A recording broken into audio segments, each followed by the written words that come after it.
এর থেকে আমার গুয়ের টেস্ট বেশি। পিৎজা কেউ খাবে না। আমার জন্মদিনে আমার একটা গিফট পর্যন্ত দেয় না, সে আমার আবার সারপ্রাইজ দেবে। এর নাম কি? তোমাকে দেখে বেরু চলে গেছে। জিজ্ঞাসা করো কোথায় গেছিল বেরু। তোকে দেখে তো আবার হাসি পাচ্ছে। গাইস গুড ইভিনিং, কেমন আছো তোমরা সবাই? আশা করছি ভালো আছো, আর আমি অনেক ভালো আছি। তো চলে এসেছি আবার একটা ইন্টারেস্টিং ব্লগ ভিডিওর সাথে। আর আজকের ব্লগটা আমি এখন থেকে স্টার্ট করলাম। আজ হলো বৃহস্পতিবার, আর এখন বাজে বিকেল 6:45 বাজেন, 6:30 বাজেনি, 6:45 বাজে। এই মাত্র আমার রাজকন্যা ঘুম দিয়ে উঠলো। ঘুম দিয়ে উঠে এখন ওর পাপার সাথে একটু ঘুরু গেছে। আর আমি এদিকে রেডি করছি মাম্মামের সন্ধ্যের স্ন্যাক্স, কারণ আমার মাম্মাম দুপুরবেলার থেকে আমার কাছে আবদার করেছিল একটা জিনিস খেতে, সেটাই বানাচ্ছি। আর তাছাড়াও কি কি থাকতে চলছে সেটা তো তোমরা হাইলাইটে দেখেই নিয়েছো অলরেডি। তো চলো বেশি বকর না করে আজকের ব্লগটা এখান থেকে স্টার্ট করা যাক। ফুল ভিডিও দেখো একদমই স্কিপ না করে। আমি কিন্তু এখন রান্নাঘরে রেডি করছি আমার মাম্মামের আবদারের সন্ধ্যেবেলার স্ন্যাক্স। ও যেহেতু দুপুরবেলা আমাকে আবদার করছিল, সেটাই রেডি করছি। এখানে পাস্তা বানাবো গাইস। পাস্তা, এখানে পাস্তাগুলো বয়েল করে তারপরে ভালো করে ঠান্ডা জল দিয়ে ধুয়ে রেখে দিয়েছি। মানে অল্প করেই বানাবো, কারণ তেমন কেউ খাওয়ার নেই। দিদি বাড়ি নেই, অনন্যা নেই, রাহুলদা নেই, কেউ বাড়িতে নেই। শুধুমাত্র আমি সুমিত আর মামামি বাড়িতে আছি, তার জন্য একদম অল্প করে বানিয়েছি। তার উপরে আবার সুমিত উল্টো পাল্টা খাবার খায় না, মানে অনলি ভাত, আর কিচ্ছু খাবে না। ওকে যতই বাইরের খাবার দাও, লুচি দাও, রুটি দাও, কিচ্ছু খাবে না। ও শুধুমাত্র ভাত খেতে ভালোবাসে, তো ভাত খাবে। আর আমি কেন জানি না পাস্তার মধ্যে সবজি টবজি কিছু না দিলে আমার একদমই ভালো লাগে না। তো বেশি করে মানে আলু, কুমড়ো আর পেঁয়াজ কুচিয়ে নিয়েছিলাম, সেগুলো ভাজি এটার মধ্যে দিয়ে পাস্তাটা এখন রেডি করবো। ততক্ষণে ওরা চলেও আসবে। তো চলো আমি মামামের জন্য খাবারটা রেডি করে নিই, দেন আবার তোমাদের সাথে কথা হচ্ছে। আমার কিন্তু এখানে পাস্তা বানানো রেডি, আর আমার মামাম এখানে কি করছে? পাপা এই দেখো কি বানিয়ে নিয়েছি, এইদিকে তাকাও, ফোন রাখো। কি এটা বলো, আগে বলতে হবে না, তাহলে ধরবে না, ছাড়ো। বলো কি আগে এটা বলো।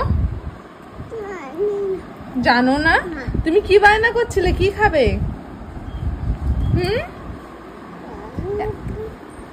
কথা বলবে না তো, কথা বলবে না তো? বলো এটার নাম কি বলো। দুষ্টু হচ্ছে, চলো পড়তে বসাবো এক্ষুনি, পরে খাওয়া হবে। চলো পড়তে বসবে। কেন এর বেলা কথা বেরোচ্ছে কি করে?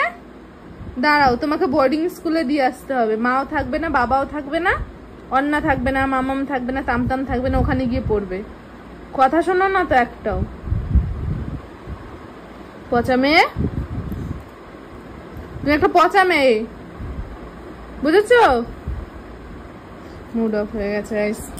চলো এখন একটু মানিয়ে খাইয়ে দাইয়ে নি মেয়ে, তারপরে কথা হচ্ছে। এখন বাজে রাত প্রায় 9:15, আর ব্যক্তিরা এই মাত্র কি অবস্থা, নাক মুখ মুসকে গেছে জানো তো, কষ্ট হয়ে গেছে গো সারাদিন ঘুরে।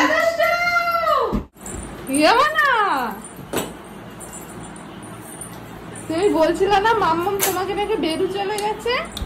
জিজ্ঞাসা করো কোথায় গেছিল বেরু, জিজ্ঞাসা করো। কে জানে, সকালবেলার থেকে দেখিনি। মিশু মিশু মিশু, তোমার জন্য একটা জিনিস এনেছি। ওই প্লাস্টিকটা দেখো তো কি এনেছি তোমার জন্য। দেখো তোমার জন্য কি সারপ্রাইজ গিফট এনেছে ওই প্লাস্টিকে। এই ফোন দে, যা দেখ গিয়ে কি সারপ্রাইজ এনেছে। যাও, ওই তো প্লাস্টিক, যাও। দেখা যাচ্ছে ও দেখে ফেলেছে এখানে বসে যে ওখানে কি আছে। কত নিচু,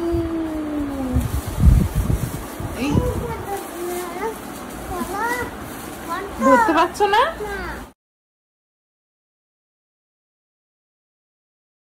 দুয়াতে ধরে পোজ দাও, পোজ দাও। এই হাসি হাসি দাও, হাসি দাও। থাক থাক, একটা পড়ে যাক। তুমি দাঁড়াও, তুমি দাঁড়াও, ধরে দাঁড়াও। কত নিচু, আরে ধরে দাঁড়াও না একটু। দেখেছো তোমার লিচু ফেভারিট মানা। দাঁড়াও, হাসো। তোকে দেখে তো আবার হাসি পাচ্ছে। থ্যাংক ইউ বলো। ধরতে পারছে না, থাক, রেখে দাও, রেখে দাও, ধরতে না। ইয়ে কি মজা, ইয়ে ও লিচু পেয়ে গেছে, ও খুশ, ওর আর কিচ্ছু সারাদিনের কোনো কথা মনে নেই। তো যাই হোক চলো, দিদিরা আসলো, ওটা বসে নিতে পারবো। এখন কিন্তু বাজে রাত প্রায় 10টা, আর আমি জানি না কেন হঠাৎ হঠাৎ এই সমস্ত আমার ইচ্ছে হয়। এখন আমার একটুখানি পিৎজা খেতে ইচ্ছে করছে। অ্যাকচুয়ালি 2-3 দিন ধরে ইচ্ছে করছিল, বাট কাউকে বলিনি। বাট আজকে এত ইচ্ছে করছে যে না বলে আর পারলাম না। আর আজকে আমার বরটা ভদ্রলোকের মতন বললাম আর কথাও শুনলো, চলে গেছে মেয়েকে নিয়ে পিৎজা আনতে। না, সেই সকালে জল ভরা হয়েছিল।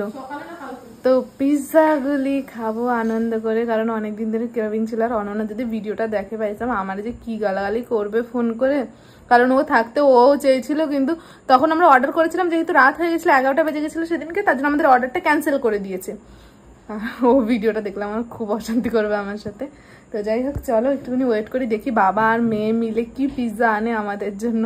ফাইনালি ওরা কিন্তু চলে এসছে। এই যে আমার মাম্মাম আর এই যে মাম্মামের পাপা, আর দেখো কি সারপ্রাইজ নিয়ে এসছো আমার জন্য।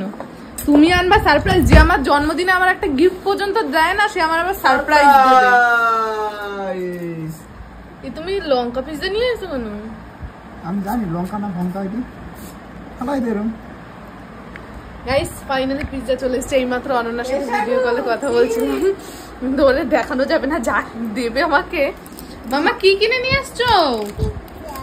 পিৎজা। আচ্ছা, এটার নাম কি? তোর বসে পিৎজা তো দূরের কথা, চিন্তা আমি না, এগুলো নামই জানতাম না। পিৎজা খাবে? এটা কি লঙ্কা না ক্যাপসিকাম? এটা খেয়ে দেখো, ক্যাপসিকাম হলে কম ঝাল লাগবে, লঙ্কা হলে বেশি ঝাল লাগবে। কেমন লঙ্কা না ক্যাপসিকাম দাও তো। এখন পিৎজা খাবো। এই যে হলো আমাদের পিৎজা। জানি না সুমিত কি পিৎজা এনেছে, লঙ্কা পিৎজা।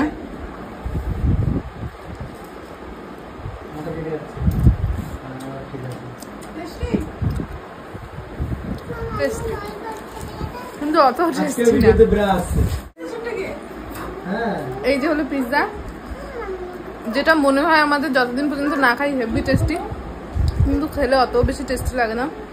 আমরা কখনো সকালে খাই, মানে 6 মাসে একবার এরকম, কারণ এগুলো খুব একটা টেস্টি হয় না, ভালো হয় না, সত্যি ভালো হয় না। কেমন টেস্ট? অনন্যা এর উদ্যোগে আজকে আনা হয়েছে, ও বেশি করে করে বলেছিল তাই। আমার টেস্টি খেলাই তো না, কি করে বললা? Lollipop tasty. এর থেকে আমার গুয়ের টেস্ট বেশি। কেউ খায় ডমিনোজের পিৎজা, কেউ বিচ্ছিরি হয়, বিচ্ছিরি। বাজে কিন্তু রাত প্রায় 11:15 মতন। আর এদিকে আমি ভাত বসিয়ে দিয়েছি এই যে, আর এখানে যে কি বলে না, পেঁয়াজ আর লঙ্কা ভাজি আলু সিদ্ধ মাখার জন্য। আর এখানে আলু সিদ্ধ ভাজি হবে, কারণ দিদিরা যেহেতু আজকে সারাদিন বাড়ি ছিল না, বাইরের উল্টোপাল্টা খাবার খেয়েছে, ওদের পেট ভালো নেই। তাছাড়া সুমিত যে দুপুরবেলা রান্না করেছিল ডিমের ঝোল, সেটার মধ্যে সেই জিনিসগুলোও রয়ে গেছে। কারণ আমি একবার খেয়েছি, সুমিত দুবার খেয়েছে, বাকিটা সবটাই রয়ে গেছে, তার জন্য আর বেশি কিছু রান্না করলাম না। আলু সিদ্ধ ভাত এই সমস্তই হবে এখন। আর এই যে ওর নাকি শরীর খারাপ, আমারে রান্না করতে পাঠিয়ে, এদিকে দেখো খেলা করছে মেয়ের সাথে। আর এখানে আমার পকা খেলছে। আর এই দেখো এখানে আছে একটা কেক, আর কেক থাকার কারণ হচ্ছে আজকে কিন্তু আমাদের সৌরভের বার্থডে। হাগিনেশের বার্থডে। হাগিনেশকে যারা চেনো না তাদের বলছে আজকে সৌরভের বার্থডে। তো তার জন্য সুমিত আর রাহুলদা কিন্তু একটু বাদেই যাবে সৌরভদের ওখানে রাত 12টার কেক কাটিং করতে, কারণ সৌরভ আমাদের যে কোনো অনুষ্ঠানে আসে। আর সত্যি সৌরভের সাথে অনেক ভালো বন্ড আমাদের। এমন অনেক বন্ধু আছে যাদের সাথে আমাদের খুব ভালো একটা ফ্যামিলির মতো বন্ড, সেরকমই একজন সৌরভও। তো সেখানে যাবে সুমিত আর রাহুলদা, যেহেতু কালকে ভোট বারাসাতের, যার জন্য আমি আর দিদি যাচ্ছি না এত রাতে আর। তো যাই হোক চলো এদিকের কাজ বাজ কমপ্লিট করে দেন আবার কথা হচ্ছে। ভিডিওটা এই পর্যন্ত। ভিডিওটা ভালো লেগে থাকলে like comment share and subscribe. দেখা হচ্ছে নেক্সট ভিডিওতে। ততক্ষণ ভালো থেকো, সুস্থ থেকো, tata bye, love you and take care, tata.